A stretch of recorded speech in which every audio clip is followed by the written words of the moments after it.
I want to take you back in time to the Trump administration.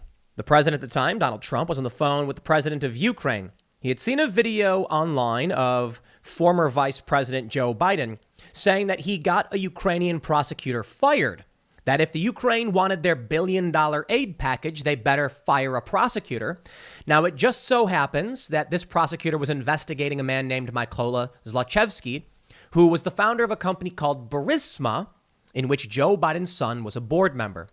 Donald Trump was accused of abusing his power for simply asking Ukraine to look into what that was all about. That was the gist of the Ukraine Gate phone call. For this, Democrats impeached Donald Trump. Now, the story is a bit complicated, but take a look at what's happening now with the Biden administration. In this report from CNBC, White House tells businesses to proceed with vaccine mandate despite court-ordered pause. Now, I'm not going to play games here. They're effectively saying, don't worry about the court order, just get your workplace vaccinated. But they're effectively saying, we mandated this. Waiting is pointless. Get it done, regardless of what the courts say. This is common at this point with the Biden administration. We saw it with the eviction moratorium. Joe Biden said, it's probably unconstitutional to try and mandate the government seizure of private property, but you know what? We'll probably lose in court anyway, but we'll get a month out of it.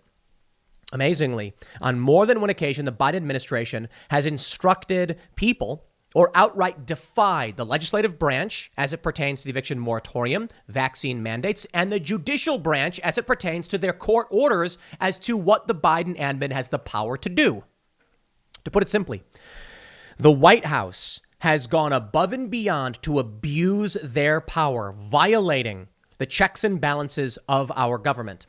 So why is Joe Biden not being impeached? If a phone call was enough to get Donald Trump impeached, certainly defying the courts over and over again, bypassing the legislature, certainly that would be an abuse of power. So long as Democrats are in control, it won't happen because we are in an era of tribalism. But I can show you that regular people are fed up with vaccine mandates. They're fed up with Joe Biden.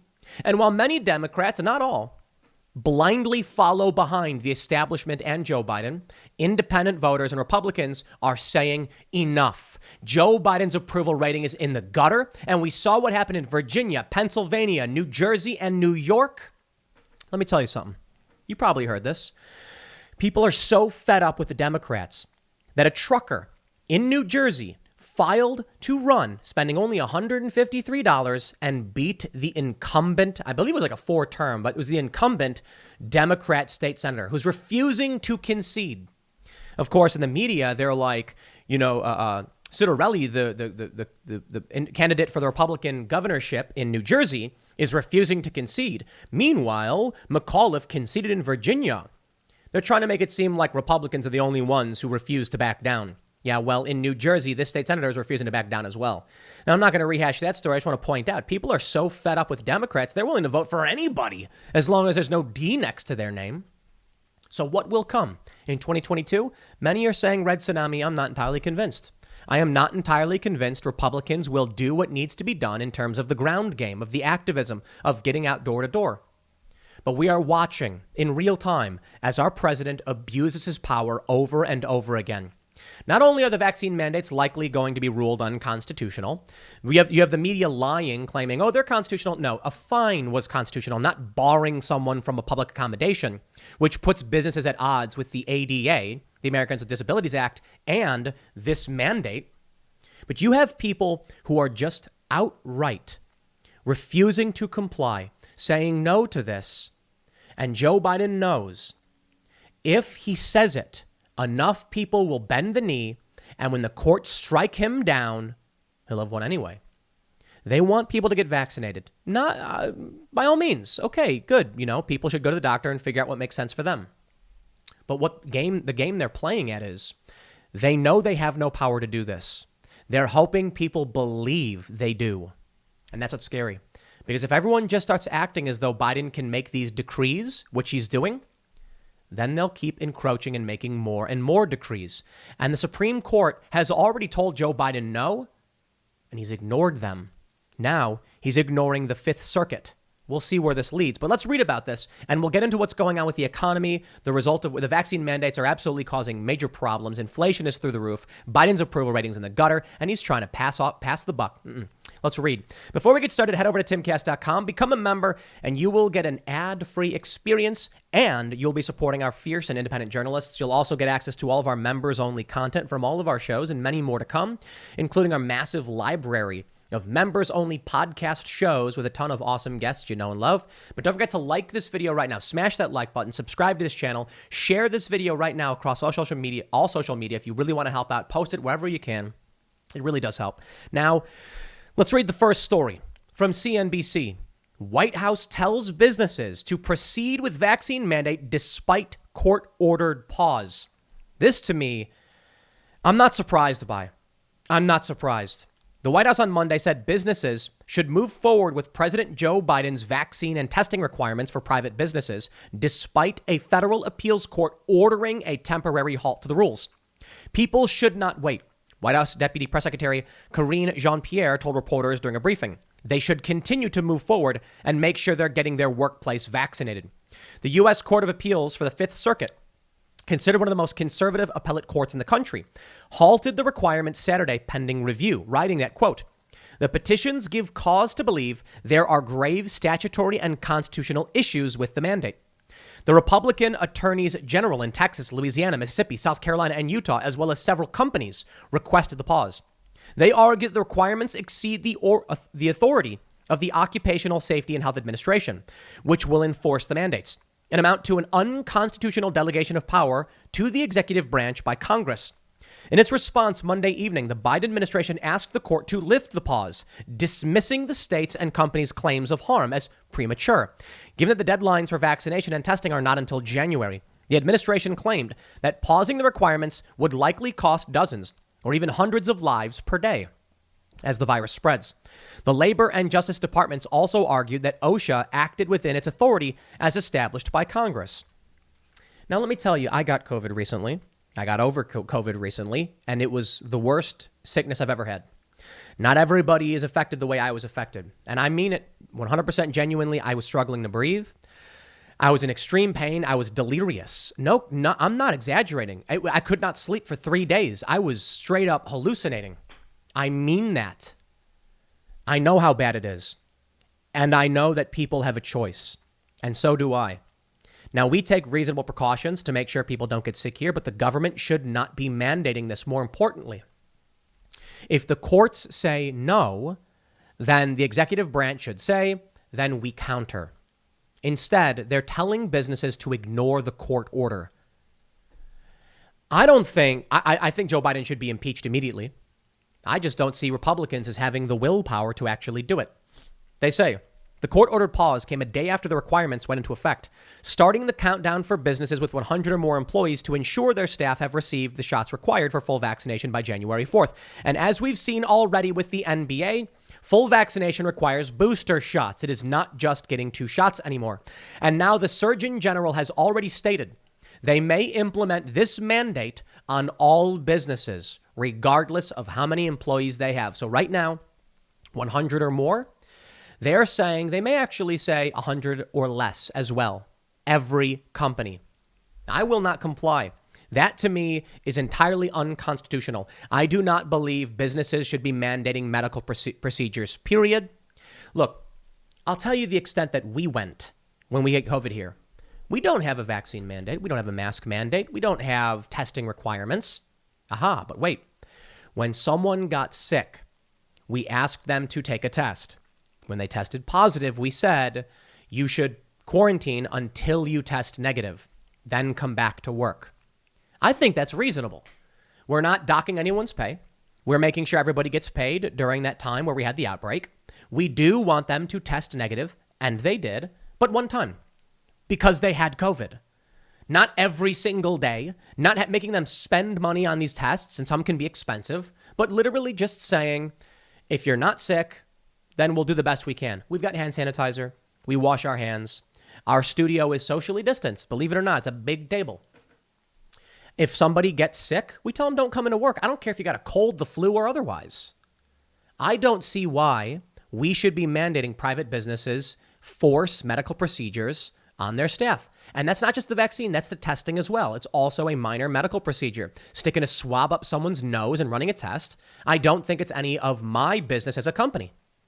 If you come into work sick, dick move. We're not, at least we're here. If you are sick, don't come in. I think a one-size-fits-all policy doesn't work. But more importantly, and more to the point, outside of that, me recognizing the risks, Joe Biden is absolutely crossing the line here. They say Republican attorneys general in at least 26 states have challenged Biden's vaccine and testing requirements in 5 different U.S. appeals court since last Friday. The RNC said it has also challenged the requirements in the D.C. Court of Appeals. It's unclear which court will ultimately decide the case. When multiple petitions are filed in at least 2 courts, the cases are consolidated in one of those courts through a lottery system. The Justice Department said in a filing Monday, the lottery is expected to take place around November 16th. The Biden administration, in its response Monday, said the courts should not rule until the jurisdiction for the consolidated case has been selected. David Vladeck, a professor of law at Georgetown University, said there's a high probability that the case will end up before the Supreme Court. There are justices on the court who want to rein in the administrative state. And this is a case in which those concerns are likely to come to the fore, Vladeck told CNBC. However, we already saw it with the eviction moratorium. Joe Biden defied the Supreme Court and said that the Supreme Court struck down the eviction moratorium. So Joe Biden said, you know what? We'll do it again anyway. He even said he knew it likely wouldn't survive in the courts, but at least it'll buy people a month, defying checks and balances. All right. Well, let me show you where Joe Biden's at. Civics has Joe Biden at 37% approval, 53% disapproval. Among Republicans, I think it's fairly obvious. The dude started at 90% disapproval. Now he is at 95% disapproval among Republicans. But come on. Of course, Republicans don't like Joe Biden.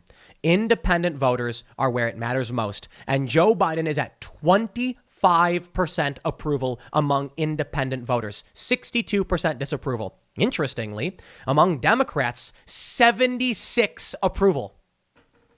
This is big. I know Democrats will blindly just support Joe Biden, but take a look at this. Joe Biden started with 90% approval, has done such a bad job that even those who are Democrats now disapprove, or neither approve nor disapprove. They're saying, I don't want to say anything about him. 10% disapproval among Democrats. Joe Biden is failing this country and trying to pass the buck. He's lying. Real Clear Politics has his aggregate disapproval at 51.8% with 42.6% aggregate approval. Now, this is over the past couple of weeks, and it includes a bunch of different polls, not just the one from Civics. I always try to show the aggregate. Now, the reason I like Civics so much is that they track way far back, and you can actually see the graph. So their numbers may be off, but the trends are not. Seeing the disapproval growing is showing the trend. And we can see that they have 124,000 responses from Democrats alone.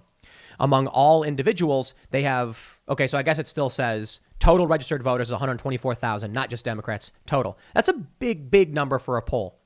Here we go. From the Daily Mail. I didn't run because of polls. Biden brushes off dire approval ratings as low as 39% and links drop in popularity to anxiety over COVID and gas prices in rare interview with local TV station. This is amazing. Joe Biden is trying to pass the buck. COVID is his problem. He's the president. These are his policies, the vaccine mandates, what's working and what isn't. California now has twice the COVID rate of Florida.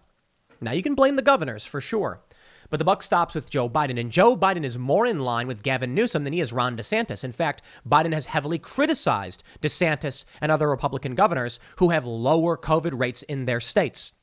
So what happens? Regular people see this and say, Biden, shut up. You are wrong. And what about the economy? The vaccine mandates are causing people to resign from their jobs. We've already seen some NBA stars, Kyrie Irving notably, saying, I ain't going to play that game. Literally, he's not going to play in the NBA because of the vaccine mandates. Now, that's just one guy, and there's a couple others in the NBA. But what do you think's happening across the board? We already have businesses struggling to hire.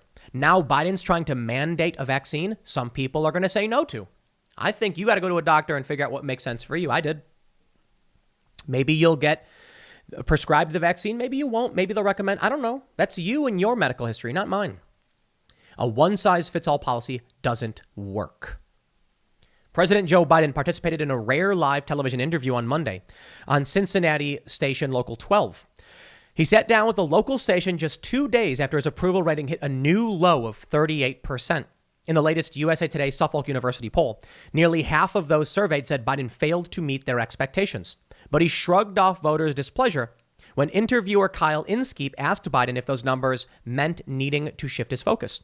Well, look, the poll I saw before I walked in on another station was my polling's down to 48, is down, but it's 48% to 52. That's relatively close to what RCP, Real Clear Politics, is saying, but they have at 42% approval, not 48. So by all means, Joe, try and make it seem like your approval is higher. But look, the point is I didn't run because of the polls. He added that Americans were feeling more uncertain right now because of the ongoing pandemic and rising prices at the pump. And that's true. A lot of people are worried. Think about this. Look at what 750,000 people have died because of COVID. The psychological scars that has put on so many people. Schools have not been opened because of COVID. Well, let me go back to civics and let me show you Joe Biden's approval rating. The American Rescue Plan is signed and it's static. Delta becomes dominant variant. His approval rating slips only a little bit. Taliban captures Kabul, collapse.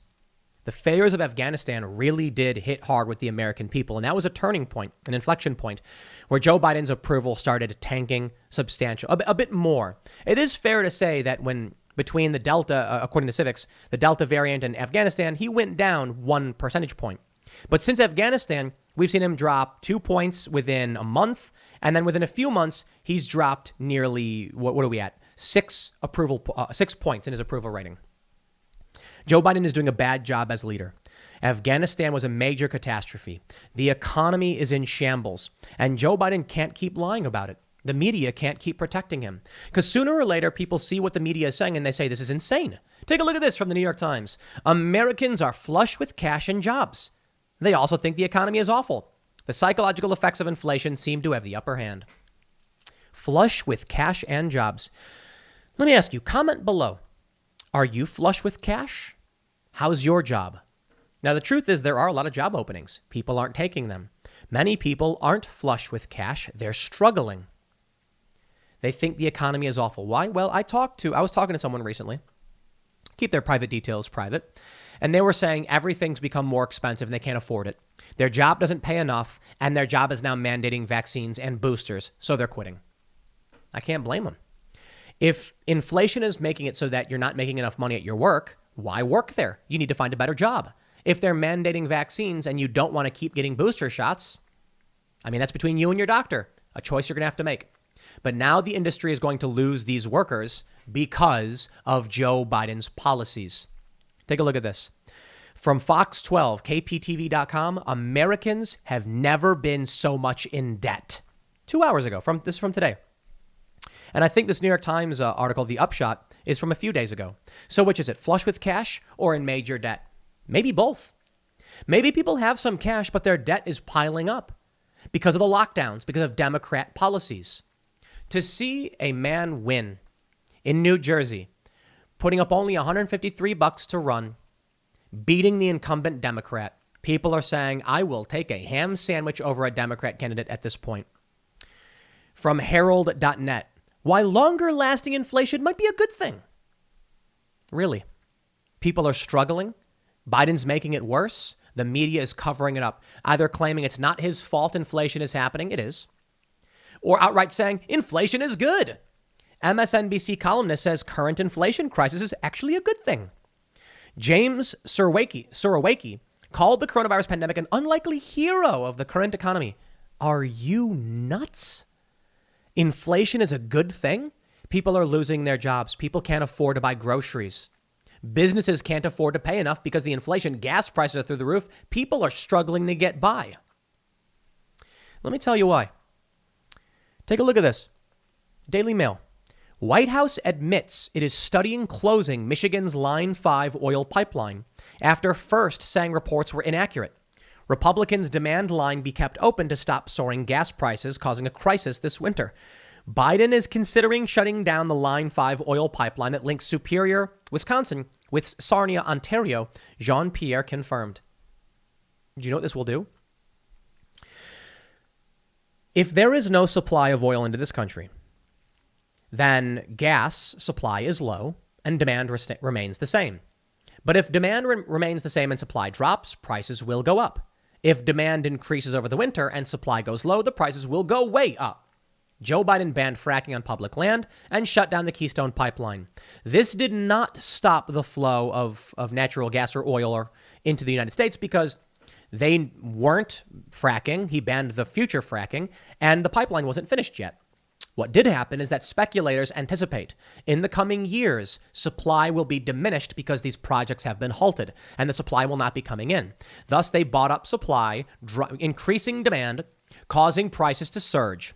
An increase in gas prices means that the average worker says, look, it costs me more money to get to work these days. I need a raise. The business then says shipments and deliveries for the products we are selling cost more because of the increase in gas prices. I don't know if I can afford to pay you more because I'm paying more in shipping costs. Shipping costs means higher material costs. It affects everything. Inflation hits across the board, and then we get slammed by record price increases. Producer prices rise 8.6%, matching September record high from the AP. Inflation at the wholesale level rose 8.6% last month from a year earlier, matching September's record annual gain and offering more evidence that inflationary pressures are not yet easing. The Labor Department reported Tuesday that its producer price index, which measures inflation before it hits consumers, rose 0.6% last month from September. Excluding volatile food and energy prices, wholesale inflation was up 0.4% in October from September and 6.8% from a year ago. More than 60% of the September-October increase in overall producer prices was caused by a 1.2% increase in the price of wholesale goods as opposed to services. Mostly dormant for decades, inflation has returned to the U.S. this year. The economy's strong rebound from the 2020 coronavirus caught many businesses by surprise. Their scramble to meet unexpectedly strong demand has created shortages of labor, raw materials, and goods, and snarled traffic at ports and freight yards. The result has been higher prices, and the supply squeeze is expected to last at least well into 2022. Now, that's partially true. They're omitting a lot of information about Joe Biden bumbling through all of this. It is true that when businesses started to reopen, there was a major rush for supplies. When a small business, a restaurant, for instance, is shut down, they have maybe $20,000 worth of food in that restaurant. They need to move that product within a few days. It spoils. They get shut down for 2 weeks. It spoils. They just lost 20 grand. How do they recover it? They can't. Many of these businesses shut down and will never come back. For those that were able to make it through, as soon as they open, they need to buy $20,000 worth of food for their restaurant. How are they going to get it? Supply is limited. Not only that, when the businesses shut down, demand for all of these products went down with the businesses. So let's say there's a chicken producer and they have tons of chickens and they say, we've got X many businesses that need chicken. And then all those businesses get shut down. We saw it. Dairy farms were dumping dairy just onto the ground, just getting rid of it. Farms were tilling over crops and pushing them back into the earth to rot and decay because they couldn't sell it. Then you had the manufacturing. They couldn't produce because they didn't have the demand on either end. So like containers and shipping and stuff, everything shut down. This was mostly Democrat policy, but you know what? Donald Trump played a role in 15 days to slow the spread as well. But Donald Trump isn't president anymore. Joe Biden is. Now the buck stops with him. What has he done? Exacerbated the problem. He is attacking American energy infrastructure. They are planning on shutting down another pipeline that brings oil into this country. I'm not a big fan of fossil fuels. I like renewable energy. I have an electric car myself. But I also think you can't destroy people's lives for your ideological gains. What needs to happen is we need legitimate market solutions. Biden Democrats aren't about that. They know that they have destroyed American energy independence. Under Trump, we were energy independent. Joe Biden shuts down Keystone. He bans fracking on public lands. Not a fan of either, to be completely honest. And what do we get? Well, now they got to move oil by freight, which is it's very dangerous. He wants to shut down another oil pipeline. We already saw a major oil pipeline get hacked, if it even did. I mean, the official reports are that it was, but who knows? The media came out and said there was no shortage of gasoline. A lie. Here's what I think is happening. Joe Biden knows he's destroying the economy. I think it's for ideological reasons. They don't want people to panic, however. So the media comes out and just slow rolls everybody. When all of a sudden people realized that the gas stations didn't have gas, the media publishes stories saying there's no gasoline shortage. Calm down. It's funny. What they really meant was at the federal level. At the national level, there's still gasoline. But people in these towns, like in North Carolina, where there was major gas shortages, weren't asking about whether or not California had gas. They were asking whether or not their gas stations had gas. And as it turns out, the gas stations where they lived did not. All this plays a role in people being unable to work, which results in inflation. There's, it's interesting how the economy works. It's a very complicated beast. But when graphene, well, we'll bring up graphene because, if you watch the Timcast IRL podcast, Ian likes to bring up graphene. Why is graphene? It's an old discovery. I mean, we've known about it for some time. Why isn't there a lot more of it? It's very expensive to make when very few people make it. The more people are producing, the greater the supply, then prices go down. Joe Biden seems to be doing everything in his power to do the inverse of this. He is not helping supply. He's making it seem like he is when they said, we're going to have the ports operate 24/7 because the ports are jammed up in Los Angeles. Not telling you that what's really happening is empty containers can't be shipped anywhere. So truckers were dumping them just on the side of the road. They had nowhere to put them. They couldn't put them back on the boats because nobody wanted to ship them. The cost of shipping went up to like $20 or $30,000 for a shipping container. The price of goods skyrockets across the board. It's amazing to me. You try and talk to somebody and tell them how this is the Biden administration violating the rules, abusing their power, and making everything worse, and they just deflect and say no. During Donald Trump's presidency, he did a lot of bad things. Missile strikes on Syria, commando raids in Yemen, bad foreign policy stuff. The trade war was not fun. Prices were kind of wild and crazy. Some things were harder to come by, but for the most part, no one really noticed this stuff. The economy, it was a booming. In 2019, I heard over and over again from people that it was the best year of their lives. So what happened? Well, the man had a potty mouth. He wasn't the worst on foreign policy. He wanted to get us out of Afghanistan. Look at how people reacted to Joe Biden's withdrawal. He screwed everything up. We had Kash Patel on the show on timcast.rl, and he was there saying, here's what we prepared for Afghanistan. They wanted to keep Bagram Air Force Base, keep a contingent of special forces there. And I said, I think that's a good idea. I'm not a fan of a permanent presence, but it's better than what happened under Joe Biden when they just tanked everything, giving up our strategic positions and resulting in a collapse of this country. It is Joe Biden who is in charge. It is Joe Biden who is incapable of doing this. And it is Democrats who have been pushing consistently insane policies. You take a look at some of these media channels, especially with like the Rittenhouse trial, and they're lying. And I can come out all day and night and show you the evidence they are lying. I did it this morning. I played a clip of what they said, and then I showed the news reports from ABC. MSNBC overtly lying about what's going on. But people believe it. And so this is our challenge. I can show you this news report from the AP. Producer prices rise 8.6%, matching record high.